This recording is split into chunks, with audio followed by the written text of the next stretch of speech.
Magandang araw mga kababos. Narito ang latest news ngayon sa NBA. San Antonio Spurs pasok na sa 2026 NBA Finals. Fil-am na si Dylan Harper, excited makaharap ang kapwa niya Fil-am na si Jordan Clarkson. At Jaylen Brown papunta na sa Golden State Warriors next NBA season.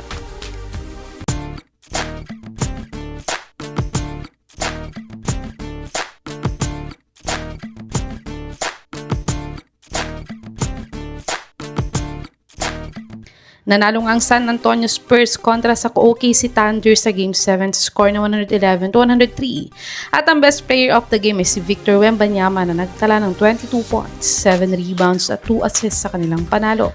At sa panalo nilang ito ay na-eliminate nga nila ang defending champion na OKC Thunder at nakapasok na din sila sa 2026 NBA Finals upang makaharap ang New York Knicks. Ang Game 1 nga nila ay sa June 3, 8:30 PM sa American Time, samantalang June 4, 8:30 AM naman sa Pilipinas. Matatandaan sila din ang nagkaharap sa 2025 NBA Cup at Knicks ang nanalo dito, kaya't good luck nga sa dalawang teams na to.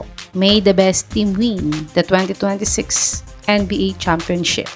At dagdag na balita nga sa Spurs, ay excited na daw makaharap ni Dylan Harper si Jordan Clarkson sa NBA Finals.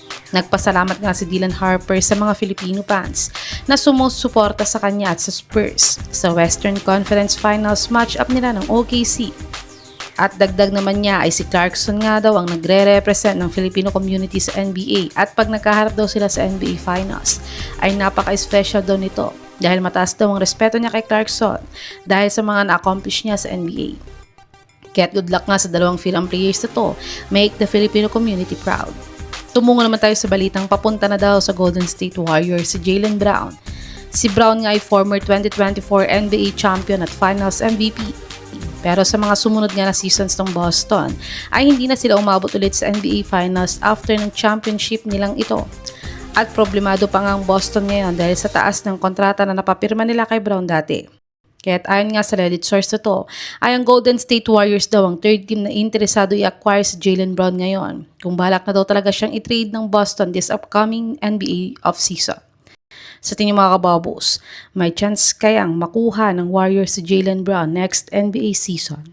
I-comment nyo na po yan sa baba.